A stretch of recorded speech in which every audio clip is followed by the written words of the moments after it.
New at 11. That I didn't do this. Mike Harmon accused of stealing this rival racer's transport truck. I absolutely feel in danger. Tonight, Jennifer Jo Cobb faces her fears at Charlotte Motor Speedway. And I'm with fans as they watch this drama unfold at the track. Hidden charges on your cell phone. WBTV on your side, uncovering the cramming scam and how to protect your wallet.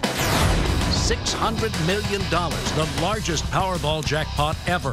Why some lotto hopefuls believe this one Charlotte store has their best chance to win.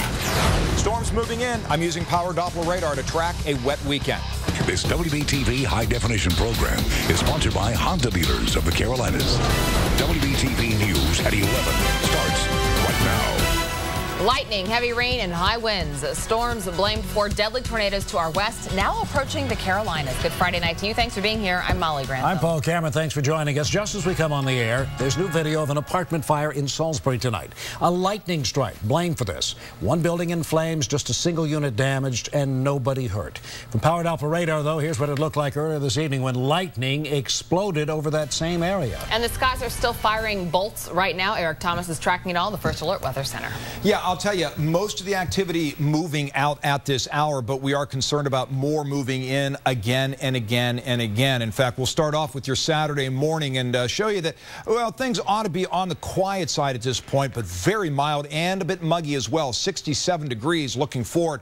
Now, deeper into the weekend is when we're going to be concerned about thunderstorms refiring. There are the storms Molly was just referring to departing the area, but look at that complex of showers and storms moving across Tennessee, Georgia. That is in the on-deck circle coming our way for the weekend. How that impacts the race, we'll talk about it all. It's all coming up in your 7-day First Alert forecast. Okay, thanks a lot, Eric. Log on to WBTV.com and click on weather to use our interactive radar and see where the storms are headed. Sign up for mobile weather alerts to get information on your smartphone. Molly, for the first time since deputies arrested and charged driver Mike Harmon, you see him getting in the car, with stealing a fellow driver's car hauler, he was back on the track. Tonight, his crew is stationed just feet away from Jennifer Jo Cobb. That's the driver who owned the hauler. Our David Spahn is live in the infield where race fans are watching this off-track drama soap opera play out in the pits. David? Paul, it is very dramatic. A lot of people talking about it tonight. Fans were here specifically to see the truck race, and both Jennifer Jo Cobb and Mike Harmon, they drive trucks, although Cobb, she did not qualify. Harmon did, Paul. Kyle Busch finished in the #1 spot. Mike Harmon finished dead last. And there you have it, folks. The biggest week in NASCAR is here. And while you couldn't miss what happened on the track, it's the drama inside the track that has fans talking. A drama that centered around two trailers sitting just feet away from each other. I have total faith in the Rowan County Sheriff's Department and the lead detective that's on the case. Inside one of the trailers, Jennifer Jo Cobb, who tried to stay positive in front of our cameras when we asked her about the recent investigation. She's talking about her trailer last seen here on this surveillance video around 3 o'clock last Saturday morning.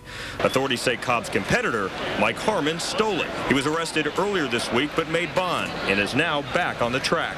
You just have to put it out of your mind and do your job. Harmon says he's innocent and had nothing to do with stealing her trailer, which, by the way, is still missing. I mean, it's going to be hard for us to continue to race without having all the equipment we need to do so, but we are certainly trying very hard. I know I'm an honest person. I'm a good person. I do my best.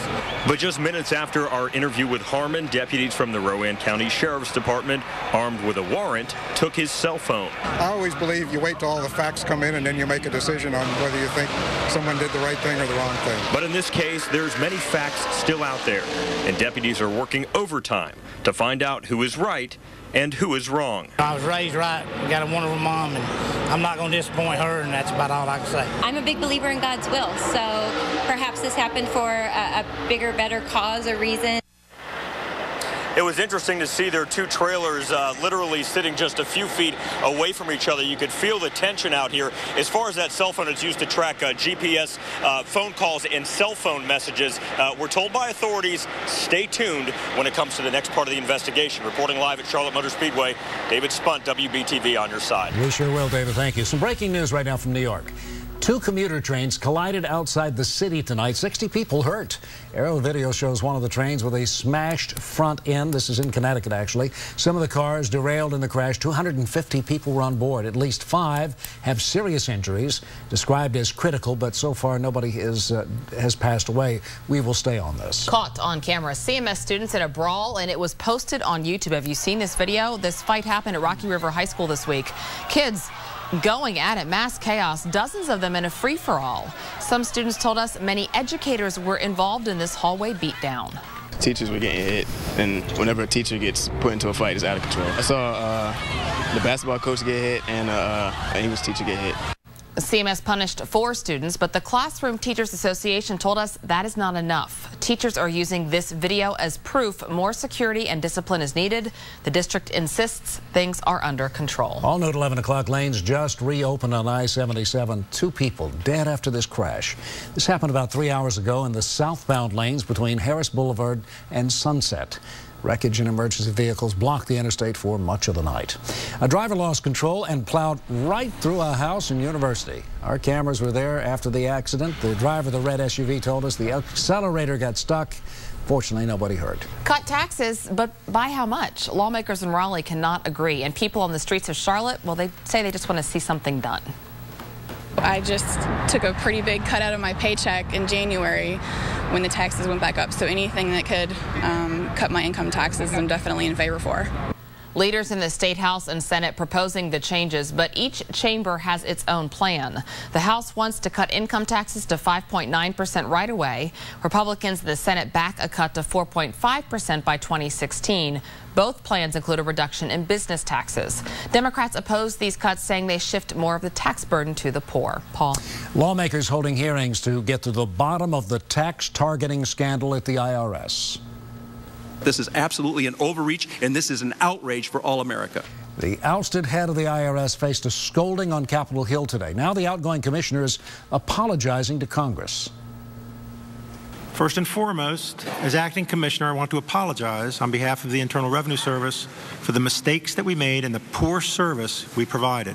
Outgoing IRS Commissioner Stephen Miller addressed congressional leaders Friday, calling those mistakes foolish, assuring them partisanship had no place at the IRS. Miller was forced to resign this week, a move the committee questioned. You said that numerous times on the record today that you did nothing wrong. So I find it hard to believe.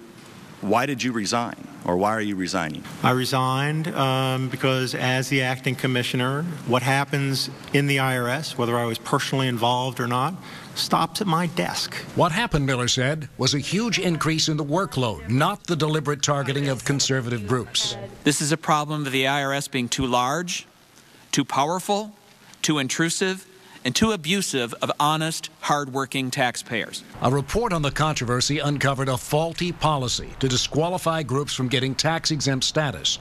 The report says the IRS would identify organizations based on their names and policy positions. The reason for these criteria were inappropriate is that they did not focus on tax-exempt laws and Treasury regulations. The face-off switched the focus to party politics and why this was covered up. It seems like the truth is hidden from the American people just long enough to make it through an election. Well, the House Ways and Means Committee, one of the most powerful bodies in government, has promised more hearings will follow. Molly? New information at 11 o'clock on the problems at this nuclear power plant near Raleigh. Inspectors found a crack in one of the reactors. Tonight we've learned Duke Energy knew about that crack for more than a year and did nothing about it. Duke says no one was in danger and now was a good time to repair it. The plant is offline right now. A cross-dressing robber hit more than just one bank in Charlotte. Police in Rock Hill say they captured Patrick Artis last night. He's the man investigators say robbed this credit union wearing a dress. They say he also robbed a bank on Galleria Boulevard. Dash cam video shows a South Carolina lawmaker during a drunk driving stop on the State House grounds. I'm a colonel in the Army. I respect that, sir. Do? I do. Opportunity to... I'm not intoxicated. Sir? I'm not intoxicated. Well, police arrested State Representative Ted Vick on Tuesday night. This is the second DWI in the past year for the Chesterfield County lawmaker. There are 600 million reasons why you might want to buy a Powerball ticket before tomorrow night. All new at 11 o'clock, Brigida Mack discovered a Charlotte store that's very popular with players tonight. Why is that, Brigida? Well, Molly, to be honest, any store that sold Powerball tickets was going to be busy today, but this one store in particular already had a winning ticket sold earlier this week. When we were there tonight, I got my tickets, and I wasn't the only one. Somebody got $1 million ticket. Who's doing lottery? Come on. It was nonstop at the Oakdale Grill and Deli Friday. 2, 3, 4, 5, 6. A revolving door of folks hoping their ticket is the key to the $600 million jackpot. It's all in faith. Gotta believe. Including Daryl Smith, who plays the lottery each week. But it's not the record-breaking total, the largest in Powerball history, that has him carefully choosing his 6 lucky numbers. It's not necessarily the size that really interests me. It's just, the need. With more than $500 million to gain, you'd never need anything again. All right. Take care of family first of all, and from there, just enjoy life. Daryl just one of many hitting up this particular store in Northwest Charlotte. It's the same one that sold a winning $1 million ticket Wednesday that has yet to be claimed. Tiffany Durham took that as a good omen. Well, I'm feeling kind of lucky today. She admits she doesn't usually buy into the hype, but it's so much, so I thought that maybe I'd try my luck out today. In fact, she's already dreaming of how she'd spend her millions. So my children would be all set, college funds, new house, make sure all of our bills are paid. One thing to note, that $1 million winning Powerball ticket sold at the Oakdale Grill and Deli still unclaimed. So, folks, if you bought one there on Wednesday, check your ticket. Of course, the big drawing tomorrow night. We're live in South Charlotte. I'm Brigida Mack, WBTV, on your side. That's a fun story tonight, Brigida. Thank you. Did you get your ticket yet, Paul? I did. I got mine tonight. You're very diligent about it. Well, you never can tell, huh? I mean, if you win the lottery, we'll just still... I'll still be at work, I promise you. Okay, there you go. Next at 11, we investigate hidden charges on cell phone bills. It happens more than you might think. Now the federal government is taking action, and we'll show you how to block the danger. Here's Eric. Paul, thanks. Well, thunderstorms and NASCAR races don't mix very well, but that might be the issue over the weekend. We'll talk more about that coming up in your First Alert forecast. You are watching WBTV, the #1 choice for news at 11 o'clock, and we're back right after this.